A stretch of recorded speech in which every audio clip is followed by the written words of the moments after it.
Good morning. Hello, beautiful, and welcome to our sixth and final of the Healthy Radiant skincare class that we've been launching. And it's been quite a journey, and I want to thank you so much for joining. And as soon as you hop on, please leave your name in the comments. Let me know you're here. If you're watching it on replay, please put in #replay. And if you've been invited by one of our private group members, please also take them so that they know that you are here. All right, so it has been quite a journey through our skincare routines, and we have looked at the impacts of various activities and actions and things that we can do on our skin, realizing that about 20% of our skin health is genetic, and that the rest of it we actually have a lot of control over. So we've looked at the impacts of hydration, skin care, sun care, exfoliation, and I am forgetting something here, facial massage. And today finally is our last day where we're going to look at the mind-body-skin connection. So if this is your first time joining, my name is Kimberly Brown. I am a Saint Beauty artist, and I would like to welcome you to this class. So without any further ado, let's go ahead and jump into the topic of the mind-body connection. Now, part of our lives, undeniably, there is stress in our lives. It's just one of those things about modern day living. We have stress.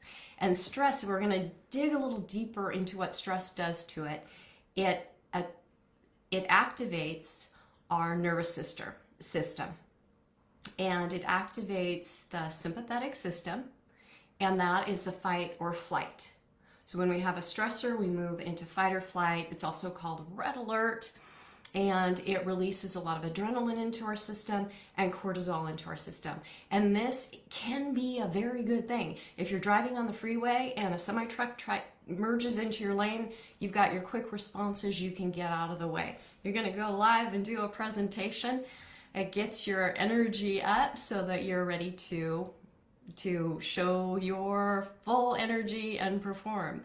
And there are a lot of really good reasons and ways that our fight and flight help us. But the thing is, as time has gone by and as a species we have evolved, the production of the adrenaline and the cortisol hasn't really cortisol hasn't really reduced itself, and our body is kind of reacting as if a tiger was chasing us. So we're in red alert, tiger's chasing us, and so we need an energy outlet. Well, a lot of times when these things are happening to us, I mean, it might be an email. So you're sitting at your computer or your phone and an email comes in, it heightens you, and you really don't have that outlet. You're not running to get away from a tiger. So we get what's a buildup. We get excess chronic stress, and that is not very good for the skin or the body health, and it really shows itself on your skin. So when we have those elevated cortisol levels. So what can that do to us? How might we see it? You might have your own experiences with how stress impacts you, but a few common ones are inflammation. So inflammation is going to exacerbate skin conditions like acne, eczema, psoriasis, rosacea, premature aging, and that is just to name a few. So inflammation, it can also impact your sleep quality. Now at night, when you're sleeping, that is when your body regenerates. That is where it repairs. And if we're not getting a good night's sleep, those things can happen. So, for example, one of the functions that happens when we sleep is that we are producing our collagen and our elastin. Well, if we're not getting good quality sleep, that means the levels of production or repair aren't happening like they should, and it is definitely going to show up on our face. So it can show up like dull skin, it can be accelerated aging, fine lines, saggy skin, dark circles, puffiness. Okay, I don't mean to scare you, but these are all of those little things that just kind of creep up on us. Another thing that stress will do is it will impact our immune system. So those chemical reactions are being slowed down because of all of our energy is being brought to the fight or flight.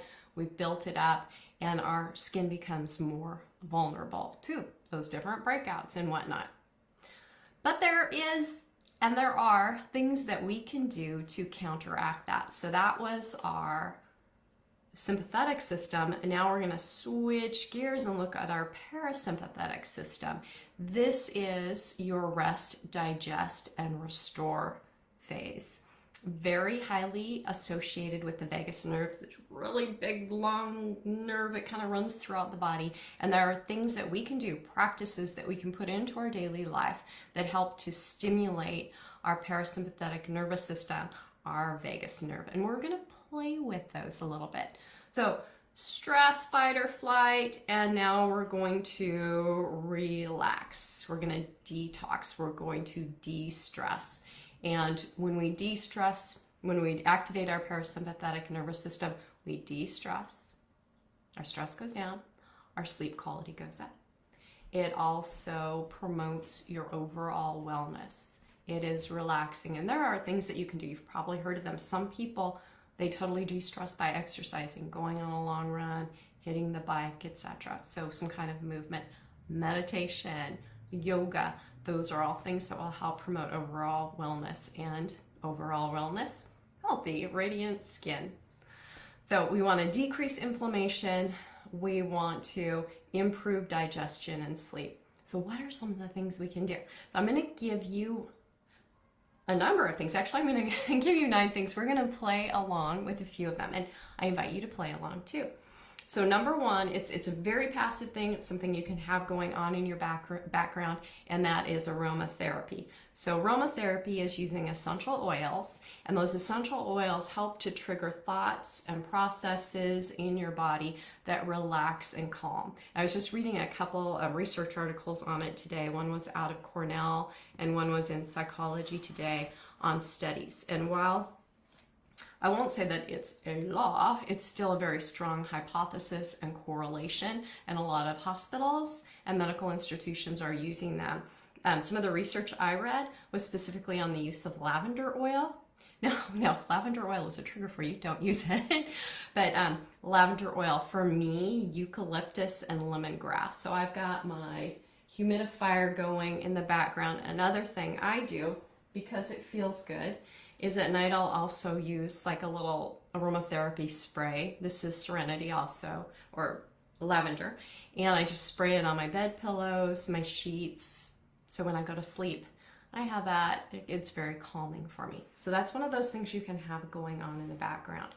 Now, another thing that you can do is you can practice deep diaphragmatic breath.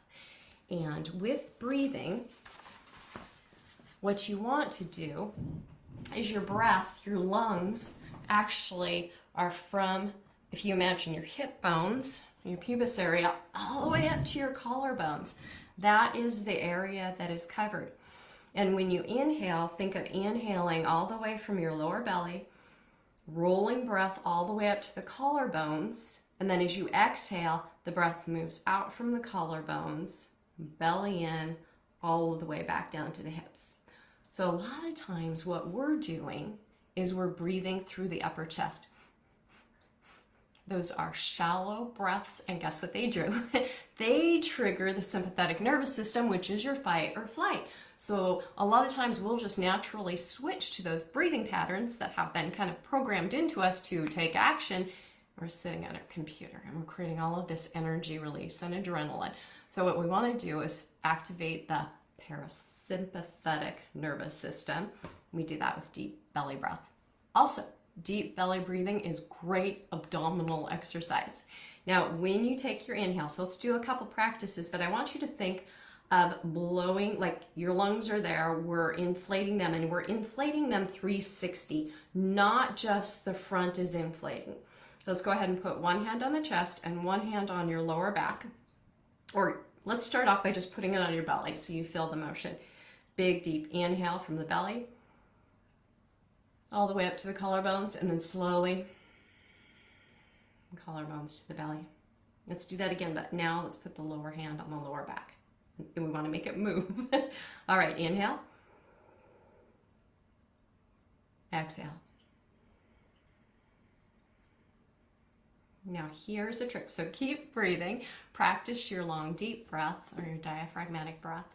And one little trick is if you really want to relax, have your exhale be a couple of beats longer than your inhale. That is very relaxing.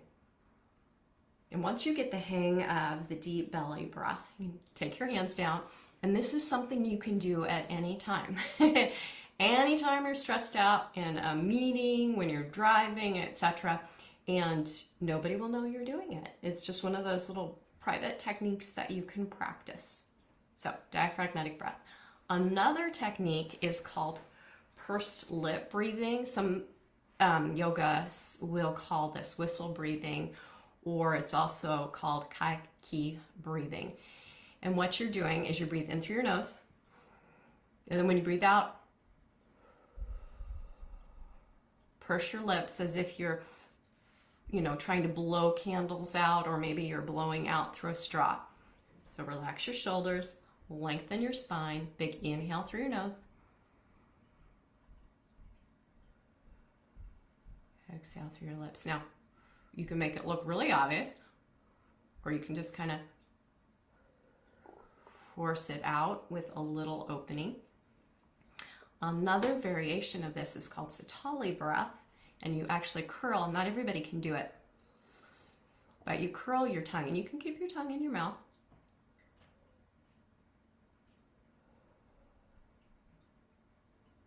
And that way, when you are breathing, and so you can breathe in through your nose, but you can also do the breath through your mouth, in and out. And if you are practicing it through the mouth, in and out, you will notice that when you breathe in,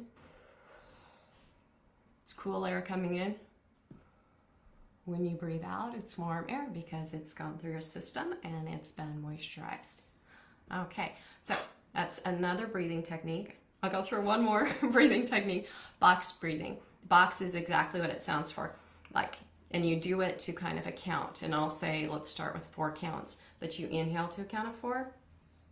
You pause, you don't breathe for a count of 4. You exhale to a count of 4. And then you pause, don't breathe for a count of 4. Now, if the not breathing is stressing you out, don't do it for a count of 4. Do it for a count of 1. Do it for a count of 2. Do just a pause. And then slowly you can build up from 4 to 5 to 6 to 10 to 15. But it should never stress you out. This should be a very calming technique. So let's go ahead and try that. Nice, firm seat, tall spine, little dip to the chin so that our neck is nice and long. We're going to inhale. Pause. Exhale. Pause. Inhale.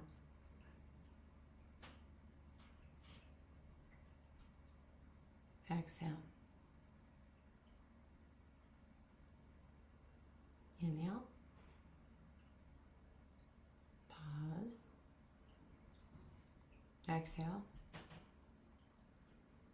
Pause. Inhale. Pause. Exhale.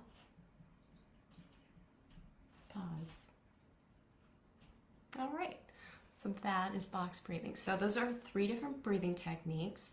And first one, diaphragmatic breath. You can do it. Nobody's going to know.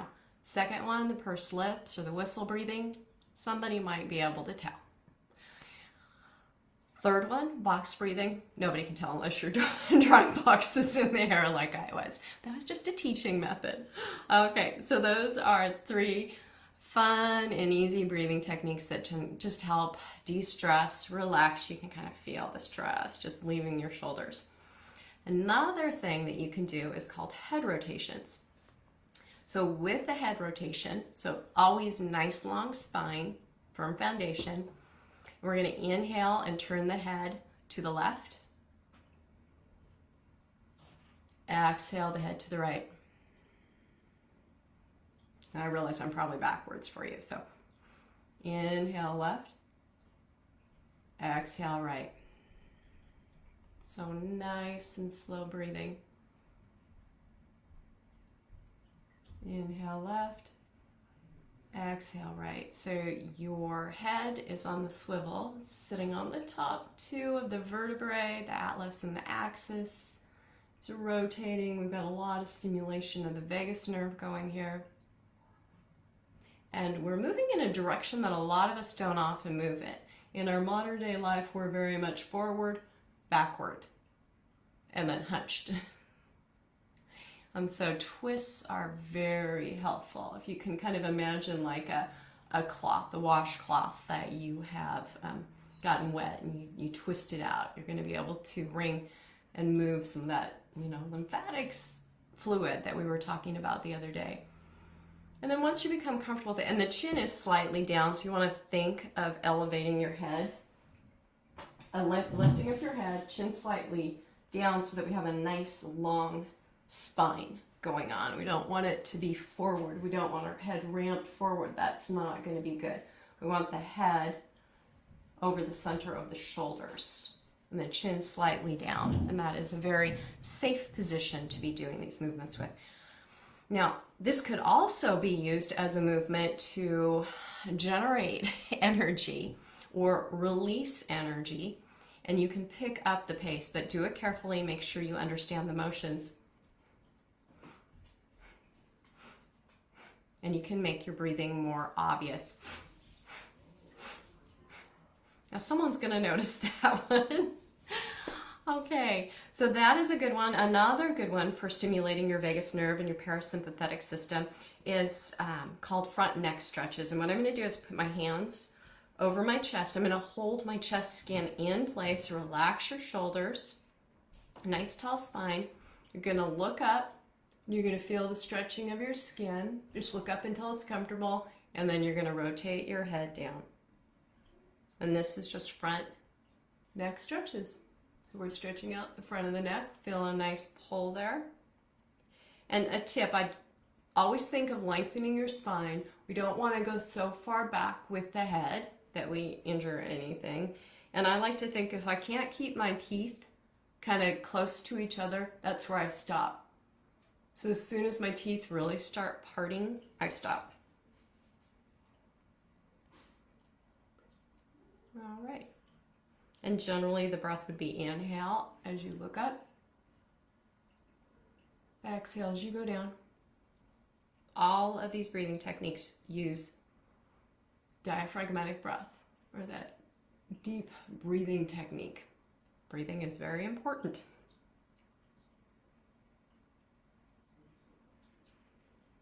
Okay, that is a lovely thing to do.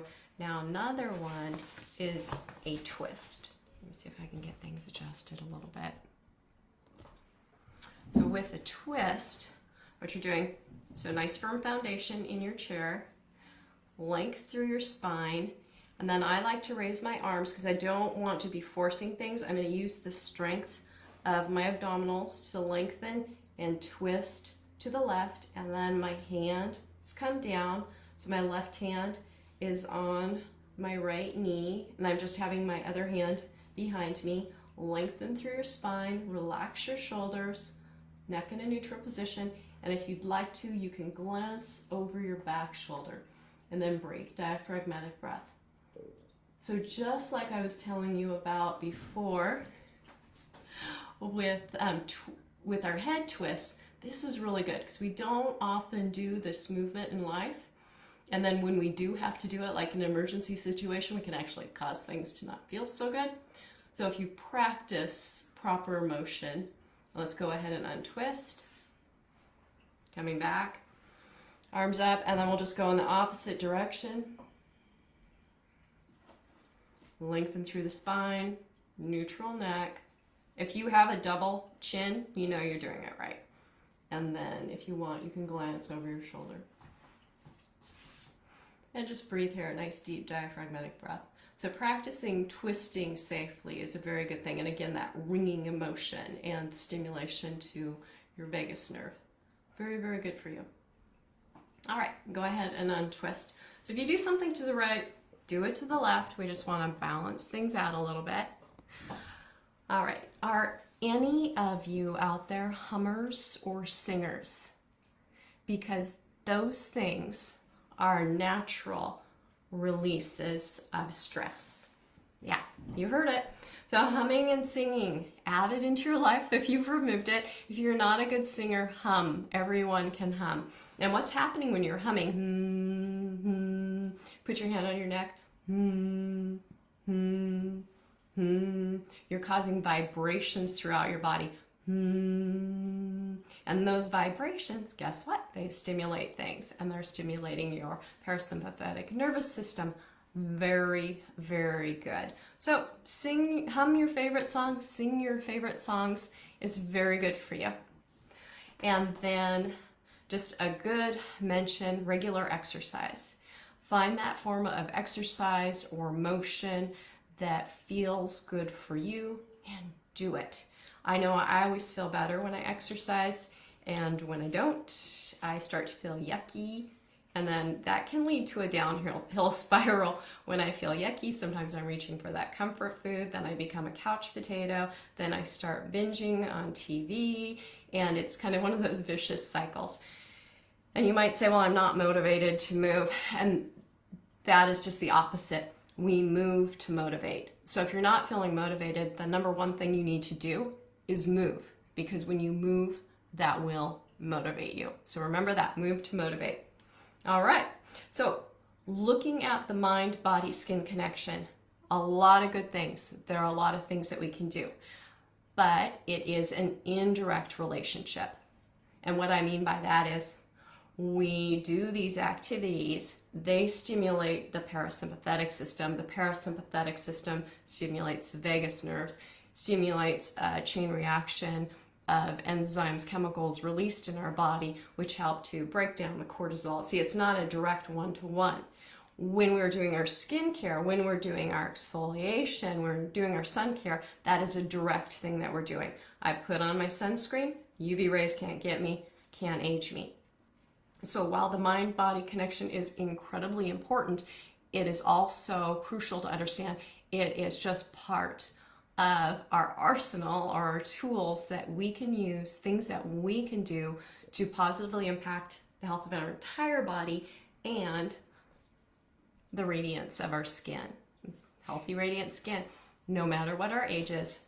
Pro-aging, we are aging. We are getting the fine wrinkles, we're getting the lines and everything, but we're gonna do it with grace, with empowerment, on our own terms. All right, I hope this series has been helpful for you. I am curious today, of the techniques that we talked about, which one or ones do you think you are most likely to incorporate into your routine, or do you want to incorporate into your routine? Go ahead and put it down in the chat, and I will be checking the chat and replying. And I will give until, I know, 9 a.m. on a Saturday. It's kind of a crazy time to be holding a live class. The reason is that my daughter flew in from Arizona for her birthday weekend, and she's gonna be heading out at 1 o'clock today. So I wanted to do the class so that we could just totally enjoy our time and relax a little bit before the evening things start happening. All right. I'm going to be doing the drawing later in the day, and that will give you a chance to look at the posts, to watch any videos that you might have missed during this series. And around 6 o'clock tonight, I'll go ahead and check that. And then I will be doing the drawing. I've already caught up with everything that was done through like 10 o'clock last night. So your names are in here. And just as a reminder, you get put into the drawing by liking the posts, by leaving a comment or answering a question, or maybe sharing your own knowledge. We are a community here. I want us to learn from each other and feel really comfortable sharing inside of our group. And take a friend that might be interested in joining our group or the skincare series. And then you could also invite them to join the group. And if they join the group, you're going to get 5 entries in for the drawing. And doing your homework tracker, your healthy, radiant skin tracker. So I've got mine printed out. And I've been trying to check off when I've been doing things and getting a little specific so I know things I need to work on. I really need to work on hydration. And last night, actually I did facial massage twice last night. I am going to start putting that into my routine twice a day. So also that's another thing you could put in the comments from your tracker, and there is a specific post just on the tracker. It's along with announcing what time we were going live today. So put your tracker information in on that post. Let me know what it is. You know, when you track, part of the beauty of this, number one, when you check things off, that's like a little booster, serotonin booster for you, so you feel really good.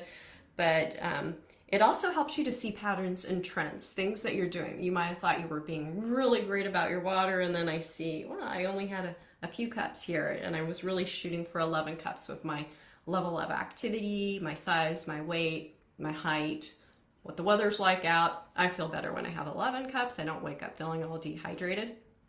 So I know I need to boost that. So that's something I need to work on. So let me know, let yourself know. Self-awareness is really valuable.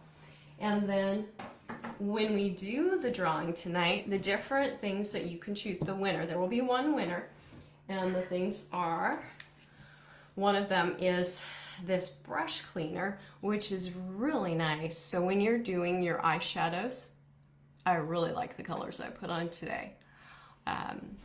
When you're doing your eyeshadows, when you're switching between the colors, because the eyeshadow brush is so airy so that it can pick up a lot of product, you just swipe it on here when you're switching your colors. So like when I went in between Trust and Drift, because I put Drift on last, I kind of use the brush when I go up there, and then in the corner of my eye I put a little bit of Drift, and I use the brush, and I'll just swipe it on here because the Trust is way deeper than Drift. And this is lovely. You want to clean your brushes on a regular basis, because remember we talked about the skin and makeup is kind of like a magnet, attracting all those things we don't want in our body. It's kind of stopping them. It's our first shield. And so at night we want to really make sure that we're cleaning it, because we don't want the bacteria and whatnot sitting on our skin for a prolonged period of time. And that's why cleaning your brushes is important too, because you're cleaning off anything that you don't want to deposit on your face while you're sleeping, or in this case, mix your eyeshadow colors. So that is really nice. Another giveaway are the blotting pads. So this is when you get too much of a shine, maybe a little too much oil production that day, or it's really hot and you're glycering a little bit more than you want to. You can just get one of these out and pat them, and they absorb the extra oils or moisturizer. And then we have the brush cleaner. Just kind of talked about the importance of brush cleaning. This is a really nice spray brush cleaner. It is a travel size and it is refillable. That's a nice thing about the travel size with Saint. They're all refillable, which I love. And then the other thing is the setting spray. And setting spray is really nice to use any time of day, and great prep if you do have more oily complexion. This is a nice pre-makeup prep, definitely a post-makeup prep. It helps to set it. And the beautiful thing about cream makeup is it doesn't set so much as it moves throughout the day. And the downside of makeup systems that use a lot of heavy powders is that then can direct it to crinkle in all of those little wrinkles in areas that we don't really want to emphasize. And the setting spray is nice and light. It's very hydrating, and it helps to set your makeup. So win-win situation. And then lastly, we do have the microfiber cloths. They come in a set of 3, and these are wonderful. I use these absolutely every day whenever I'm cleaning my face. I love these. Love all of them. So anyway, thank you so much for joining in this skincare series. Let me know in the comments what you've enjoyed and what you might want to learn about next. I'd like to make this a regular part of this class where we're sharing information, we're learning and growing together. So once again, I'm Kimberly Brown, your Saint Beauty artist, and I want to thank you so much for joining. Take care and have a wonderful day. Goodbye.